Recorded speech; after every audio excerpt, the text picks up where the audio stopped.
Hello student, welcome to my channel Unique Literature World Study. As you know that your UGC NET 2026 exam is going to held on 25th June, subject English Literature. So today we will discuss most important MCQs and PYQs of Ajaab Chaucer. So this is most important for your upcoming exam. This is my channel name Unique Literature World Study. If you didn't subscribe my channel, please go my channel and subscribe. This is my channel logo. Let's start today's session. Ajaab Chaucer. Ajaab Chaucer. Question number first. 1 minute.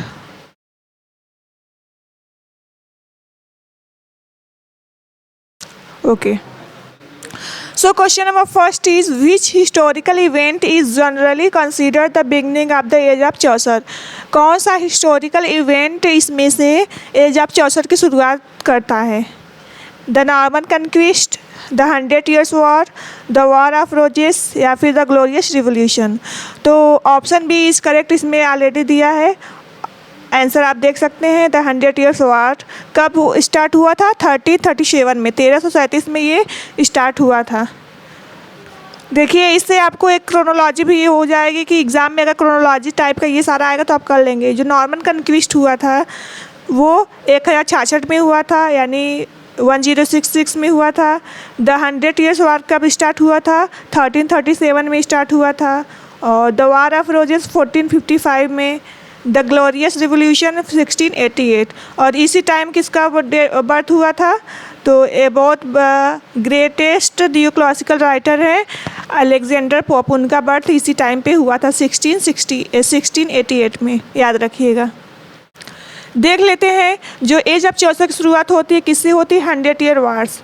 The age of Chaucer कब से कब इसका time period है? 1340 से लेकर 1400, 1340 से लेकर 1400 तक इसका टाइम पीरियड है द एज ऑफ चौसर का। Coincides with the beginning of the 100 Years War between England and France. इसमें क्या है? इंग्लैंड और फ्रांस के जो 100 Years War है वो इंग्लैंड और फ्रांस के बीच में हुआ था। किसके लिए? ओवर लैंड होल्डिंग, लैंड के लिए, ज़मीन के लिए। इस यहाँ पर 116 साल तक पूरा वार चला था, युद्ध चला था, जिसे 100 Years War कहते हैं। और ये सबसे बड़ा कारण था एज ऑफ चौसर का। देखें एज ऑफ चौसर 1340 से 1400 तक था। इसमें सोशल इवेंट कौन कौन से हुए थे? 100 Years War हुए थे, ब्लैक डेथ हुआ था और पीजेंट्स रिवोल्ट। 100 Years War अभी मैंने आपको बताया 1337 से 1453 तक, यानी 116 साल तक हुआ था। एग्जाम में अगर आएगा एग्जैक्ट कि कितने साल तक चला था तो आप लोग 100 नहीं लगाना है, 100 Years War इसका नाम है, लेकिन ये टोटल 116 साल तक हुआ था, 1337 से लेकर 1453 तक। ब्लैक डेथ कब हुआ था? 1348 में शुरू हुआ था और पीजेंट्स रिवोल्ट 1381। ये 100 Years War के दौरान ये सारे चीज़ें हुए थे। तो मेन इवेंट इसका क्या था? 100 Years War था, याद रखिएगा। और जो ब्लैक डेथ है वो 1348 में सबसे पहले डोरसेट में फैला हुआ था, इंग्लैंड के डोरसेट में फैला था, जिसने इंग्लैंड के 1/3 पॉपुलेशन को ख़त्म कर दिया था। और ये ब्लैक रेड से फैला था। किससे? ब्लैक रेड से, याद रखिएगा।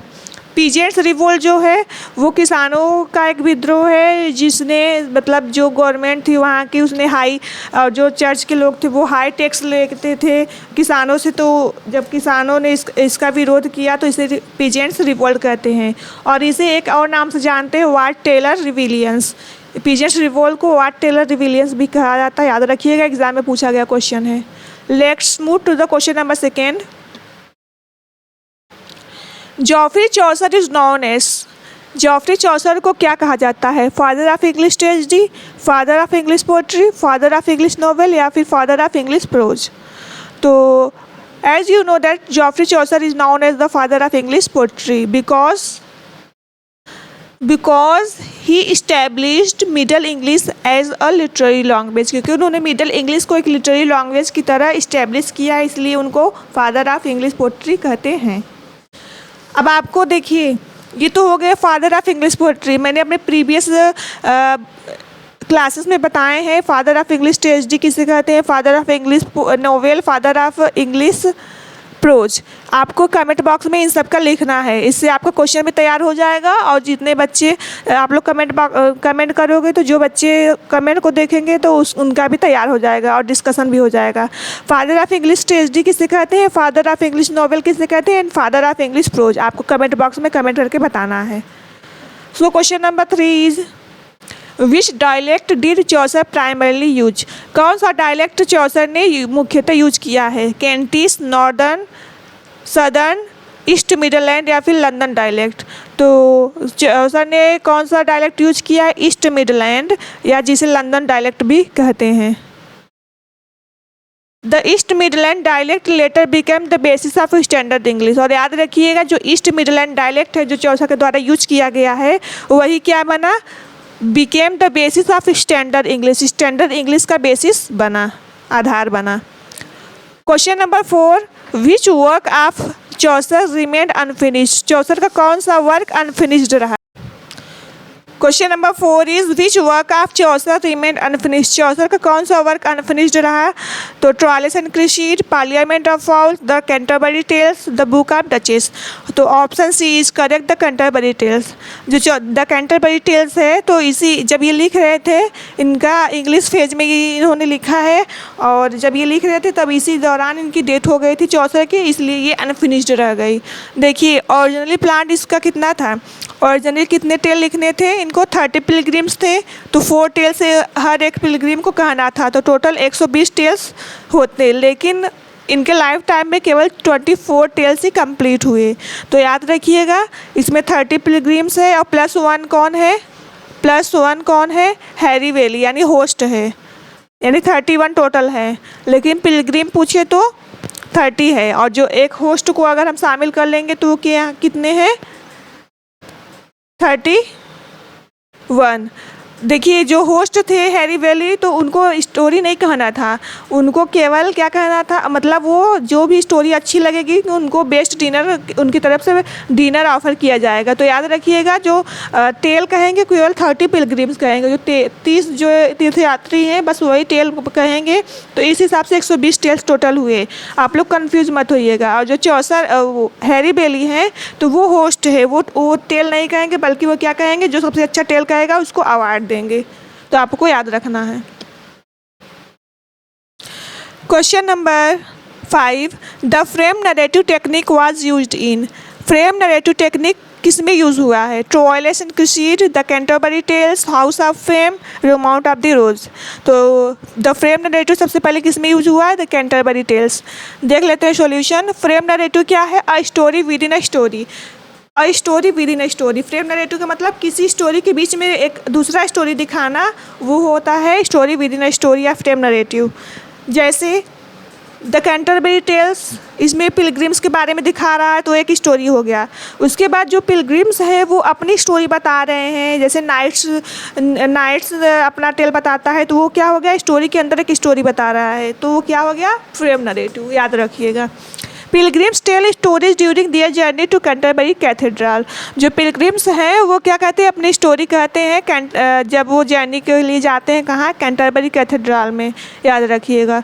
तो जो स्टोरी वो लोग कहते हैं वो स्टोरी विद इन स्टोरी हो गया, तो इसी को फ्रेम नरेटिव कहते हैं। क्वेश्चन नंबर 6 विच इटालियन राइटर मोस्ट इन्फ्लुएंस चौसर। कौन से इटालियन राइटर ने सबसे ज़्यादा चौसर को प्रभावित किया, तो वो है वेकेसियो। और याद रखिएगा जो कैंटरबरी टेल्स है लिखा गया है वो बेकेसियो के डिकैमरन से ही लिया गया है, एग्जाम में पूछा गया क्वेश्चन है। इसका सोर्स क्या है देख लेते हैं। चौसर बोरोड फ्रॉम, जो बेकेसियो है इनका वर्क है ट्रायल्स एंड क्रीसीड, डिकैमरन, कैंटरबरी टेल्स। जो बेकेसियो है उनका ट्रायल्स एंड क्रीसीड भी इनसे लिया गया है और डिकैमरन से, बेकेसियो के डिकैमरन से कैंटरबरी टेल्स लिया गया है, बैरो किया गया है। Question number 7 question number 7 is which metre did Chaucer popularise. Chaucer ने कौन सा मीटर पॉपुलराइज किया, blank verse, heroic couplet, free verse या फिर स्पेंसरियन स्टैंजा। तो आपको पता है ब्लैंक वर्स बाद में आया, heroic couplet new classical age में आया, में ज़्यादा यूज हुआ है, स्पेंसरियन स्टैंजा तो एलिजाबेथन एज में है। तो इसमें क्या है, सॉरी ये free verse blank verse experience stranger ये लेटर में आया है। जो हीरोइक कॉपलेट है ये चौसर ने यूज किया है कैंटरबरी टेल्स में, तो ऑप्शन बी इज करेक्ट। देख लेते हैं सॉल्यूशन। हीरोइक कॉपलेट क्या है? Two rhymes lines, two rhyming line है, आयम्बिक पेंटामीटर होता है और later perfected by Alexander Pope. इसका बाद में यूज किसने किया? अलेक्जेंडर पोप ने किया, इसको थोड़ा एडिट करके। तो याद रखिएगा चौसर ने कौन सा मीटर पॉपुलराइज किया है? Heroic couplet. Question number 8, who is the author of Piers Plowman? Piers Plowman के ऑथर कौन है? जॉन गवर, विलियम लैगलैंड, जॉन वैक्लिफ या फिर थॉमस हॉकलिफ? तो देख लेते हैं ऑप्शन में विलियम लैगलैंड। द पियर्स प्लोमैन किसने लिखा? पियर्स प्लोमैन लिखा है विलियम लैगलैंड ने। और आपको इसका फुल टाइटल बताना है। इसका फुल टाइटल आपको कमेंट बॉक्स में कमेंट करके बताना है। ये एक रिलीजियस एलिगरी है जिसमें करप्शन के बारे में दिखाया गया है। ये क्या है? रिलीजियस एलिगरी है जो करप्शन के बारे में दिखाती है। Question number 9, question number 9 is which work is an example of dream vision poetry? कौन सा वर्क ड्रीम विजन पोट्री है? इसमें से आपको बता, ड्रीम विजन पोट्री कौन सा वर्क है? Troilus and Criseyde, House of Fame, Piers Plowman? तो देख लेते हैं both, option D both B and C. तो ऑप्शन डी इसमें करेक्ट है, बोथ बी एंड सी। क्योंकि देखिए जो हाउस ऑफ फेम है तो पियर्स प्लोमैन ये दोनों क्या है? ड्रीम विजन पोट्री है। यानी ड्रीम ये जो पोट्री लिखा गया है इसमें ड्रीम विजन दिखाया गया है। यानी स्टोरी कब स्टार्ट होती है कि जो नरेटर है, जो प्रोटोगोनिस्ट है वो स्लीप हो, मतलब जो राइटर है वो सोता है और ड्रीम विजन में ये पोट्री पूरा लिखता है। ड्रीम विजन बराबर narrator falls asleep and receive symbolic revelations. जो ड्रीम विजन मतलब क्या होता है? जो नरेटर होता है वो सो जाता है और रिसीव सिम्बॉलिक रिवलेशंस, और उससे कुछ सिम्बॉलिक रिवलेशन रिसीव करता है और वो पोट्री लिखता है। जैसे एग्जांपल में House of Fame, Piers Plowman, Parliament of Fowls. याद रखिएगा ये सब ड्रीम विजन वर्क है। Question number 10, the Black Death occurred in? अभी आपको मैंने बताया ब्लैक डेथ कब फैला, तो ये फैला था 1348 में, 1348 में। Black death killed nearly 1/3 of England population. मैंने आपको पहले ही बताया है कि जो ब्लैक डेथ है उसने 1/3 पॉपुलेशन इंग्लैंड का ख़त्म कर दिया था। इसका इफेक्ट क्या हुआ था? Labour shortage, rise in wages and decline of feudalism. ये तीनों इसके इफेक्ट हुए थे, याद रखिएगा। Question number 11, which movement was associated with John Wycliffe? John Wycliffe से कौन सा मूवमेंट एसोसिएटेड है? Humanism, Lollardy, romanticism, Puritanism? तो option B is correct, Lollardy. देख लेते हैं solution. John Wycliffe criticise church corruption. इन्होंने चर्च की करप्शन को क्रिटिसाइज किया है और साथ ही साथ इन्होंने translated Bible into English, Bible को इंग्लिश में ट्रांसलेट किया है। और इनके जो फॉलोअर्स हैं उन्हें क्या कहते हैं? लोलार्ड्स कहते हैं। तो ये भी याद रखिएगा। Question number 12, the peasants revolt occurred in? जो पीजेंट्स रिवोल्ट था वो कब हुआ? तो 1381। मैंने आपको पहले ही बता दिया शुरुआत में ही, 1381 में पीजेंट्स रिवोल्ट हुआ। और लीडर इसके कौन थे? वाट टेलर थे, जिसे वाट टेलर रिबिलियन भी कहते हैं। इसका कॉज क्या था? किस कारण से हुआ है? हैवी टैक्सेशन, हैवी टैक्सेशन इसका मेन कॉज था और सोशल इनइक्वालिटी था। तो आपको याद रखना है। Question number 13, who wrote Confessio Amantis? Confessio Amantis किसने लिखा? चौसर ने, विलियम लिजलैंड ने, जॉन गॉवर ने या फिर जॉन लिडगेट ने? तो option C is correct, John Gower. देख लेते हैं solution. John Gower wrote in Latin, French and English. जैसे चौसर ने लिखा था 3 लैंग्वेज में, पहले लैटिन फिर फ्रेंच फिर इंग्लिश, ऐसे जॉन गॉवर ने भी लिखा है। ये चौसर के कंटेम्प्रेरी जाने जाते हैं, ये भी याद रखिएगा। कन्फेसियो अमेंटिस इनका मोस्ट इंपॉर्टेंट वर्क है। Which Chaucer work is based on Boccaccio's second फिलोस्ट्रेट?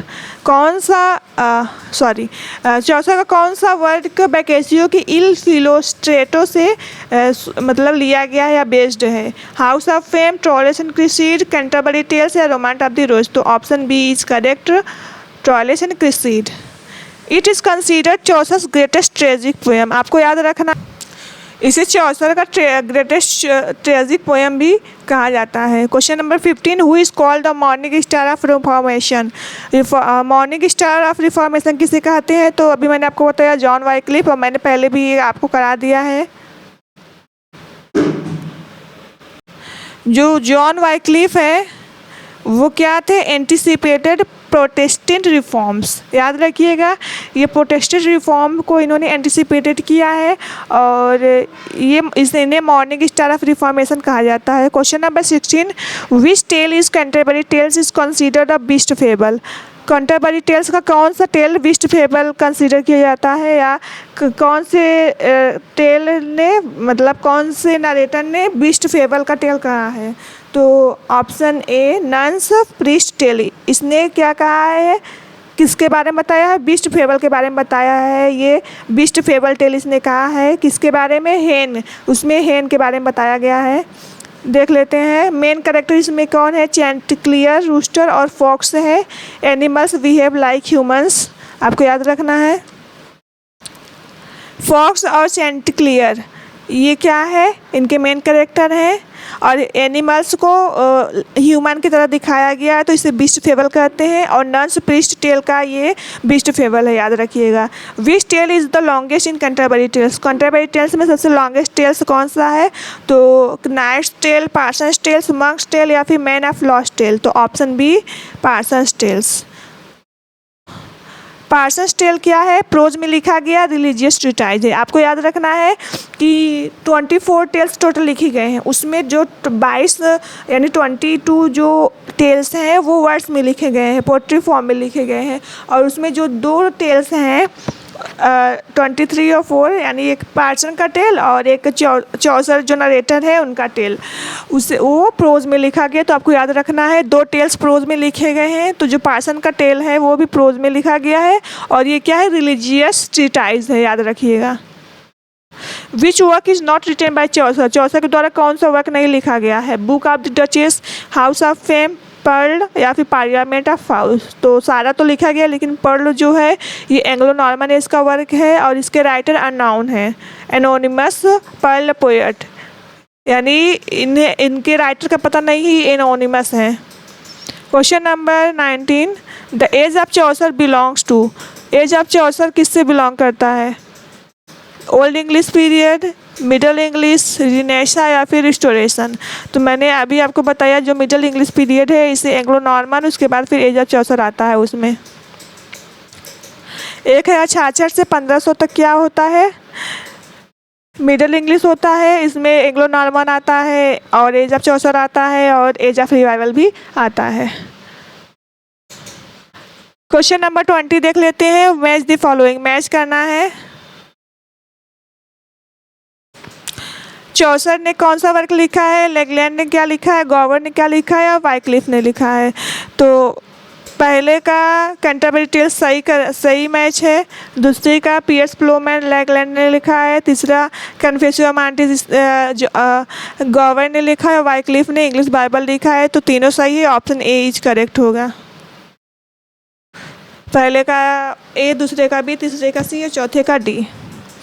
Question यहाँ पर देखिए, कुछ most important one liner UGC net में पूछे गए क्वेश्चन है, आपको याद रखना है, क्योंकि ये सारे क्वेश्चन एग्जाम में पूछे गए हैं, तो आपको वन लाइनर में याद हो जाएगा। अभी तक आपने जितना पढ़ा सबका रिवीजन हो जाएगा। फादर ऑफ इंग्लिश पोट्री किसे कहते हैं? जॉफरी चौसर। पीरियड कौन सा है? 1340 से 1400 तक क्या है? एज ऑफ चौसर है।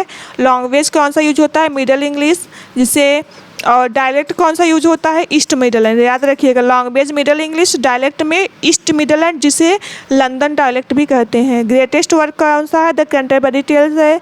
ब्लैक डेथ 1348 में हुआ। पीजेंट्स रिवोल्ट 1381 में हुआ। रिफॉर्मर कौन है? तो वो है जॉन वैक्लिफ। पियर्स प्लोमैन किसने लिखा? तो विलियम लेजलैंड ने। और ये ड्रीम विजन एलिगरी है, याद रखिएगा। Confessio Amantis, John Gower. Italian influence किसका है? वेकेसियो का है। ड्रीम विजन क्या है? हाउस ऑफ फेम और Piers Plowman. Beast fable, nun's priest tale. Nun's priest tale का ऐसा है, बीस्ट फेबल है। उसके बाद देख लेते हैं चौसर के कुछ इंपॉर्टेंट टर्म्स।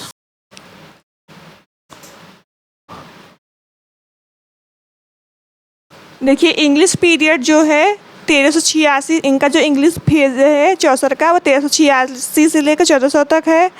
इनका ये क्या है, मेच्योर लिटरेरी फेज है। इसमें इन्होंने कैंटरबरी टेल्स लिखा है, 1387 से 1400 के बीच में लिखा है। और कैंटरबरी टेल्स क्या है, जनरा इसका फ्रेम नरेटिव है। ग्रेटेस्ट वर्क कौन सा है, पिलग्रिम्स ट्रेवल्स, ये इनका ग्रेटेस्ट वर्क है। और किसके बारे में, pilgrims travel from London to Canterbury Cathedral to visit Saint Thomas Becket shrine. जो पिलग्रिम्स है वो कैंटरबरी कैथेड्रल से वो लंदन से कैंटरबरी कैथेड्रल जाते हैं या लंदन से कैंटरबरी कैथेड्रल यात्रा करते हैं। किसके लिए, to visit Saint Thomas Becket shrine. Sir Saint Thomas Becket shrine के मतलब वहाँ पर तीर्थ यात्रा करने जाते हैं कैंटरबरी में जो है। याद रखिएगा इसका स्ट्रक्चर कैसा है। प्लान 30 पिलग्रिम्स यानी 4 टेल्स का था, तो 120 टेल्स का प्लान था, लेकिन केवल 24 कंप्लीट हुआ। देख लेते हैं मेजर कैरेक्टर। इसमें तो ऐसे बहुत सारे कैरेक्टर हैं, तो मेजर कैरेक्टर कौन कौन से हैं, नाइट, उनका son squire, prioress, monk, friar, merchant, clerk, wife of Bath के बाद आता है miller, reeve, pardoner, summoner, parson and host Harry Bailly. तो ये मेन कैरेक्टर, बाकी और सारे कैरेक्टर हैं, आपको इतना मेन कैरेक्टर पढ़ के जाना है। जनरा देख लेते हैं कैंटरबरी टेल्स में। जो टेल कहा गया है उसमें कौन कौन सा जनरा यूज हुआ है, तो नाइट्स टेल ने कौन सा जनरा यूज किया, रोमांस। मिलर्स टेल का कौन सा जनरा है, फेबुलिया। रिफ्स टेल का कौन सा है, फेबुलिया। नन्स प्रिस्ट टेल है, beast fable. Wife of Bath ने ब्रिटोन ले जनरा के मतलब कहा है, जो टेल का है उसमें कौन सा जनरा यूज हुआ है, ब्रिटोन ले। पार्टनर्स टेल में कौन सा जनरा यूज हुआ है, मोरल एलिग्री। और पार्सन्स टेल में प्रोज सरमन। याद रखिएगा जो पार्सन्स टेल है वो प्रोज रिलीजियस सेटाइज है और उसमें प्रोज सरमन जनरा यूज हुआ है। उसके बाद देख लेते हैं चौसर के कुछ ड्रीम विजन पोएम्स है, उसको एक बार आप लोग को ट्रिक से याद करवा देते हैं। BHPP आपको याद रखना है, BHPP क्या है, चौसर के ड्रीम विजन पोएम्स है। B से Book of the Duchess, H से हाउस ऑफ फेम, P से पार्लियामेंट ऑफ फॉल्स और P से Prologue to Legend of Good Women. तो आपको याद रखना है BHPP। Major literary forms Chaucer ने कौन कौन से यूज किए हैं, तो बुक ऑफ डचेस में dream vision, House of Fame dream vision, Parliament of Fowls dream vision, Troilus and क्रिसिड tragic romance है, Legend of Good Women narrative poetry है और कैंटरबरी टेल्स फेम नरेटिव। आपको याद रखना है इनके जो वर्क्स है इंपॉर्टेंट और उसका लिटरेरी फॉर्म कौन सा यूज हुआ है। तो इस वीडियो में आपका पूरा कैंटरबरी टेल्स कंप्लीट होने वाला है। कैरेक्टर जो इंपॉर्टेंट हैं और जनरा कौन सा यूज हुआ है उसमें ये भी है इसमें, और साथ ही साथ इसमें लिटरेरी फॉर्म कौन सा यूज हुआ है इसका भी इसमें पूरा दिया गया है। उसके बाद मोस्ट इम्पॉर्टेंट फैक्ट देख लेते हैं। फादर ऑफ इंग्लिश पोट्री अभी मैंने आपको बता दिया है। ग्रेटेस्ट कंप्लीट, देखिए अगर ग्रेटेस्ट वर्ड पूछे तो वो कैंटरबरी टेल्स है, लेकिन ग्रेटेस्ट कंप्लीट पोएम पूछे तो ट्रॉलिस एंड क्रिसिड। इनका एक ऐसा ही ग्रेटेस्ट वर्क केवल एक ही है, वो ट्रॉलिस एंड क्रिसिड जो पूरा कंप्लीट हुआ है। और ये क्या है, फर्स्ट मेजर वर्क है इनका कौन सा है, बुक ऑफ डचेस। इन्होंने सबसे पहले कौन सा बुक लिखा है, Book of Duchess. Last major work कौन सा है, Canterbury Tales. Unfinished work Canterbury Tales. Dialect use East Midland Italian influence Boccaccio का है। और मीटर कौन सा पॉपुलराइज किया है, तो heroic couplet. Stanza used in Troilus and Criseyde में, ट्रॉलिस एंड क्रिसिड में कौन सा स्टेंजा यूज किया है, तो राइम रॉयल। याद रखिएगा 7 लाइन्स का है rhyme royal. Which is question number 21, which is considered Chaucer first major original poem. इसमें से कौन सा चौसर का most major original poem consider किया जाता है, the House of Fame, Troilus and Criseyde, the Book of Duchess, the Parliament of Fowls. तो option C is correct, the Parliament of Fowls. इसे चौसर का first major original poem consider किया जाता है। ये फर्स्ट मेजर पोएम है, याद रखिएगा। जो बुक ऑफ डचेस है 1368 से 1372 के बीच में लिखा गया है, is Chaucer earliest major original poem. Chaucer का सबसे पहला वर्क है, अर्लीस्ट है, पहले का वर्क है। और ये क्या है, एक एलजी है, क्या है, एलजी है, मॉर्निंग पोएम है। Written to commemorate the death of Blanche of Lancaster. याद रखना है कि ये किसके डेथ पे लिखा गया है, death of Blanches of Lancaster लिखा गया है। और it is also dream vision poem, ये भी क्या है, ड्रीम विजन पोएम है। The the Book of Duchess was written in memory of, अभी आपको मैंने यही डिटेल में बता दिया है कि किसकी मेमोरी में लिखा गया है, तो ब्रांचेस ऑफ लैनसेस्टर, ये एग्जाम में पूछा गया क्वेश्चन है, 2-3 बार क्वेश्चन पूछा गया है। जो Book of Duchess of Blanche of Lancaster की मेमोरी में लिखा गया है, ये कौन थी? Blanche of Lancaster was the wife of John of Gaunt, John of Gaunt की वाइफ थी, चौसर पैट्रोन थे। ये कौन थे? चौसर के पैट्रोन थे। Her death inspired Chaucer to write the poem, उनका जो डेथ था उसने, इनका जो डेथ था इसने चौसर को इंस्पायर किया था ये लिखने के लिए। कौन सा? The Book of duchess. उसके बाद क्वेश्चन नंबर 22 हो गया। 23 देखते हैं। Which work of Chaucer has disputed authorship, Chaucer का कौन सा वर्क ऐसा है जिसमें ऑथरशिप के लिए डिस्प्यूट होता है, विवाद होता है, तो वो है द रिमोट ऑफ द रोज। इसमें अभी डिबेट चल रहा है कि ये वर्क किसने लिखा, चौसर ने लिखा है कि नहीं, क्योंकि देखिए it is a Middle English translation of the French Roman de la रोजा।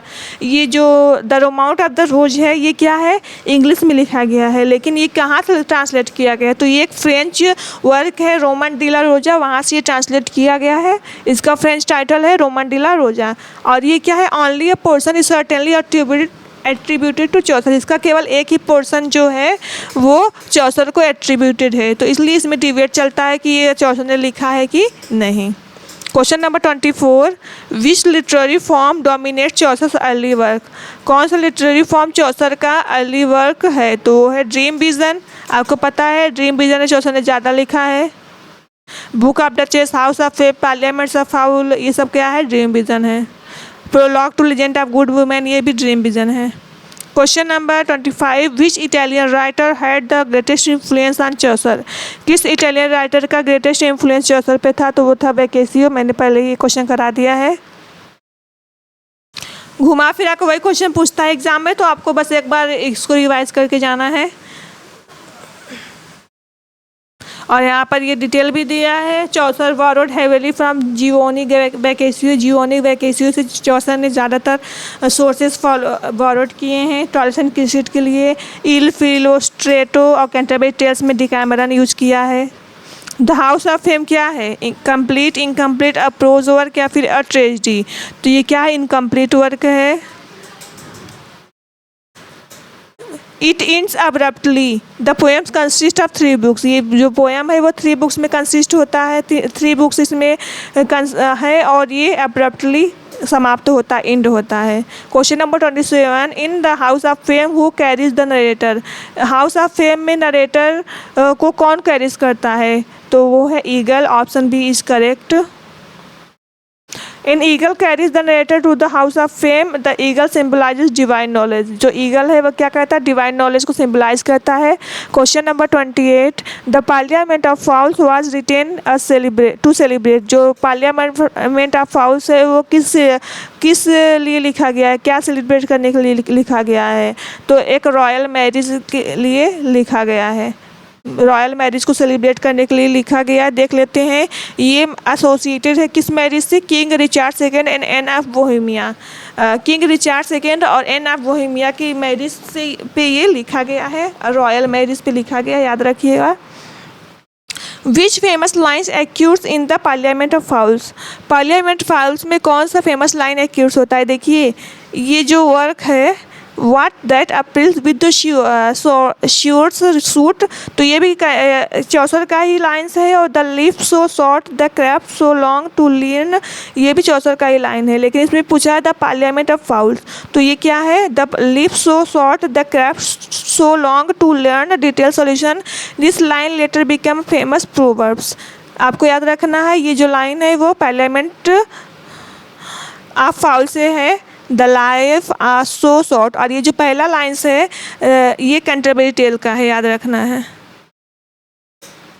Question number 30, which work is recorded as Chaucer greatest complete work, Chaucer का सबसे ग्रेटेस्ट कंप्लीट वर्क कौन सा है? तो वो है टॉयलेट्स एंड क्रिसिड। ग्रेटेस्ट वर्क वैसे कैंटरबरी टेल्स, लेकिन अगर कंप्लीट पूछे तो वो क्या है? क्रिसिड, क्योंकि बाकी सारा इनका वर्क इनकम्प्लीट है। दो Canterbury Tales is most famous, it is unfinished. Canterbury Tales most famous है लेकिन क्या है, वो अनफिनिश्ड है। Therefore Troilus and Criseyde is considered his greatest complete work. Question number 31, Troilus and Criseyde is based on, तो अभी मैंने आपको बताया वेकेसियो के इल फिलोस्ट्रेटो से ये क्या है, बेस्ड है, याद रखना है। Question number 32, which character acts as a mediator in Troilus and Criseyde. Troilus and Criseyde में कौन सा कैरेक्टर मेडिएटर का वर्क करता है, तो वो है Pandarus. Option B is correct. Pandarus helps Troilus win Criseyde's love.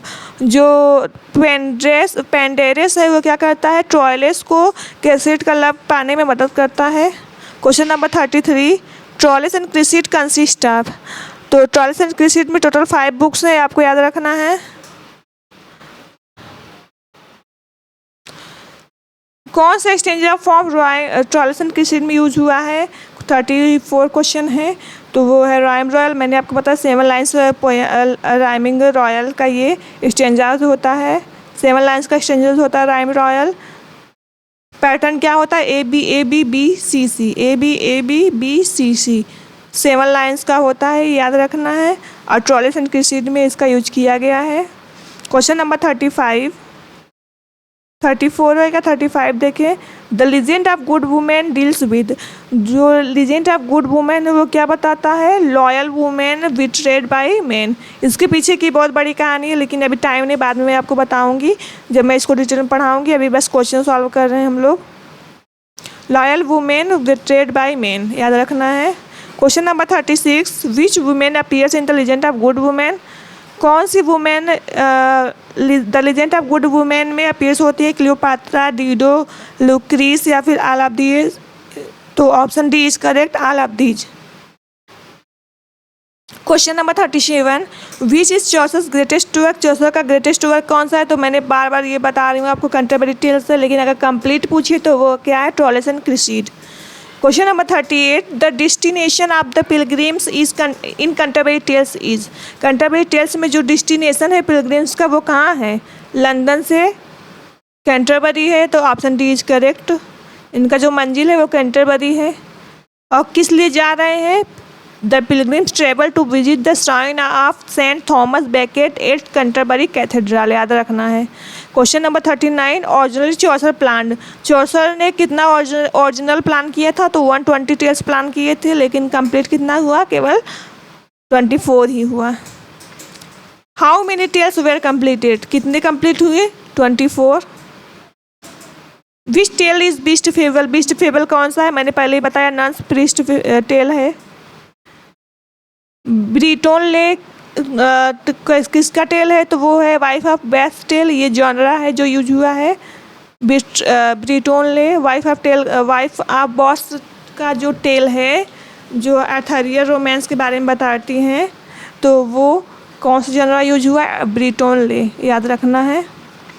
43, which tale is written entirely in prose. कौन सा टेल पूरी तरह प्रोज में लिखा गया है, तो पार्सन्स टेल है। और अगर इसी में चौसर का भी दिया होता तो वो भी इंक्लूड हो जाता। चौसर प्राइमरली रोट इन, चौसर ने मुख्यतः किस में लिखा है, old English, Latin, middle English या फिर फ्रेंच में, तो इन्होंने मिडल इंग्लिश में मेनली लिखा है प्राइमरली। 45 क्वेश्चन मैच करना है। बुक ऑफ डचेस क्या है, एलजी है। House of Fame dream vision है। Troilus and Criseyde tragic romance है। And Canterbury Tales frame narrative है। तो ये सारा करेक्ट है, option A is correct. 1A, 2B, 3C and 4D। Question number 46, the pilgrims travel from London to. जो pilgrims है वो कहाँ से कहाँ यात्रा करते हैं, मैंने पहले ही आपको करा दिया, लंदन से कैंटरबरी करते हैं। और किस लिए करते हैं, तो सेंट थॉमस बेकेट के shrine of Saint Thomas Becket at Canterbury Cathedral, यहाँ पर करते हैं, याद रखना है। 47, the host of the pilgrimage is. जो पिलग्रिमेज है उनका होस्ट कौन है, तो हैरी बेलीज है। याद रखना है। और यही है जो सबको डिनर कराएगा, मतलब जो सबसे अच्छा टेल कहेगा उसको डिनर कराएगा फ्री में।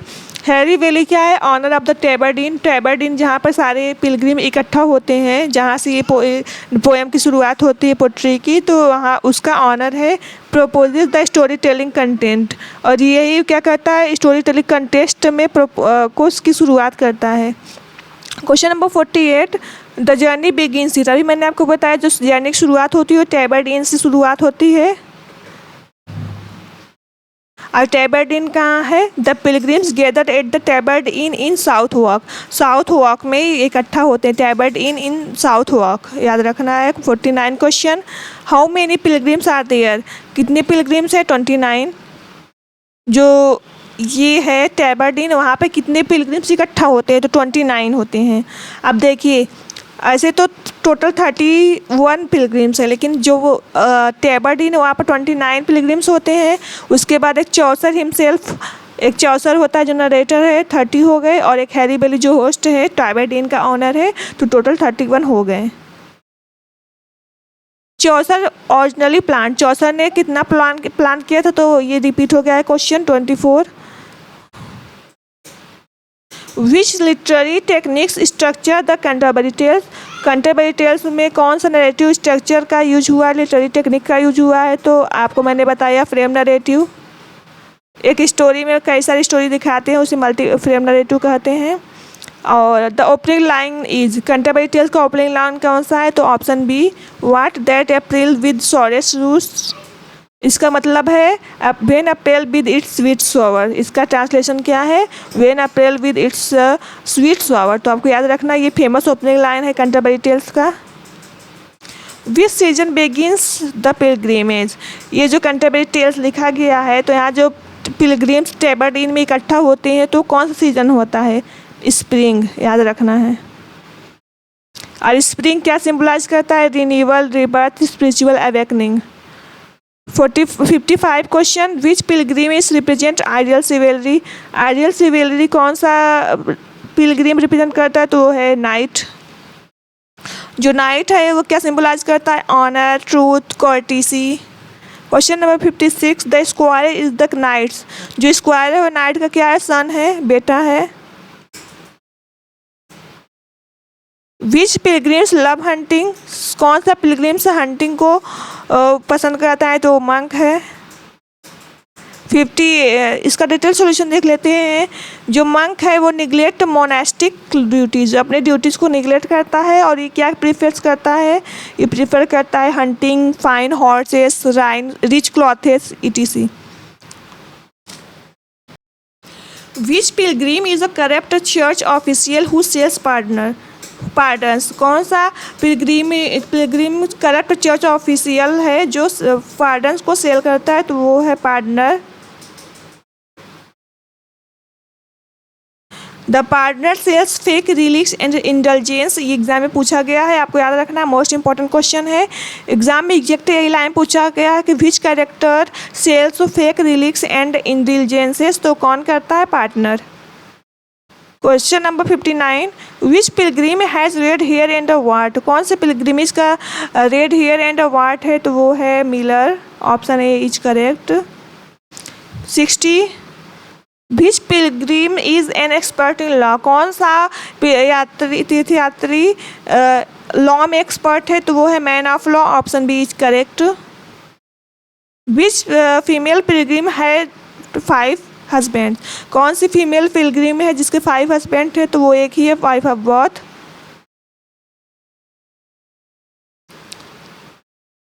ये क्या है? One of the earliest feminist voices in English literature, याद रखना है। Question number 62, which pilgrim genuinely practises Christian ideals. इसमें से कौन सा क्रिश्चियन आइडियल्स को प्रैक्टिस करता है? तो है पार्सन, जिसकी तारीफ चौसर ने की है, ऑप्शन डी। बाकी सबको करप्ट बताया है, केवल जो वो है प्लोमैन है, पार्सन है और नाइट, इन तीनों को आइडियल बताया है। Which pilgrim is a university student. University student कौन सा है? तो वो है क्लर्क, क्लर्क ऑफ ऑक्सफोर्ड जिसे कहते हैं। Which pilgrim suffers from a fiery red face. Fiery red face से कौन सा पिलग्रिमेज सफ़र करता है, तो वो है शमनर। आपको याद रखना है, जब रेड हेयर और वाट पूछी तो वो मंक है, और जब फियरी रेड फेस पूछी तो वो है summoner. Question number 65, the central theme of the Canterbury Tales, तो वो क्या है, स्टेट सटायर या फिर सोशल सटायर है। इसका सेंट्रल थीम क्या है कैंटरबरी टेल्स का, सोशल सटायर या फिर स्टेट सटायर है। चौसर की सैटिराइजेज, जो चौसर वो क्या सैटिराइज करते हैं, चर्च करप्शन, सोशल हाइपोक्रेसी और ह्यूमन वीकनेस, याद रखना है। 66, which theme dominates the wife of Bath tale, तो कौन सा tale wife of Bath tale को डोमिनेट करता है, तो वो है female sovereignty. Option B is correct. Question number 67, which tale teach radix malorum est cupiditas, तो ये है पार्टनर्स टेल, जो क्या वो बेचता है, फेक रिलिक्स बेचता है। Option A is correct.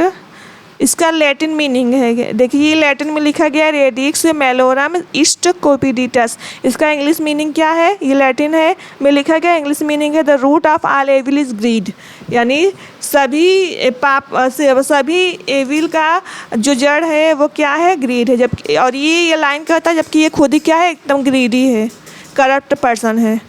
68, which theme is repeatedly explored, कौन सा थीम इसमें ज़्यादातर दिखाया गया है, तो वो है human hypocrisy. Option A is correct. Which Italian work influence the Canterbury Tales, कौन सा इटालियन वर्क कैंटरबरी टेल्स को इन्फ्लुएंस करता है, तो मैंने आपको बताया डिकैमरन, वैकेसियो का डिकैमरन जो है वो मोस्ट इंपॉर्टेंट सोर्स है कैंटरबरी टेल्स का। विच ऑथर रोड डिकैमरन, तो अभी मैंने आपको बताया वैकेसियो, जियोनी वैकेसियो जो इटालियन राइटर है, इन्होंने डिकैमरन लिखा है। What that April with his suits suit appears इन, ये लाइन एग्जैक्ट एग्जाम में यही पूछा गया है, तो ये किस में दिखता है, तो वो है Canterbury Tales. Option B is correct. Question number 72, the root of evil is greed belong to, अभी मैंने आपको बताया इसका लैटिन कोटेशन बताया, ये इंग्लिश इसका ट्रांसलेशन पूछा है, the root of evil is greed, ये किससे बिलोंग करता है, तो पार्टनर्स टेल्स। इसे घुमा फिरा कर क्वेश्चन पूछता है, आपको कंफ्यूज नहीं होना है।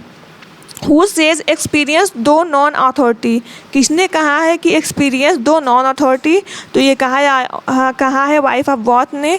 Option B is correct. And इसकी ओपनिंग लाइन क्या है, experience though none authority where in this world, this challenge male dominated authority, याद रखना है।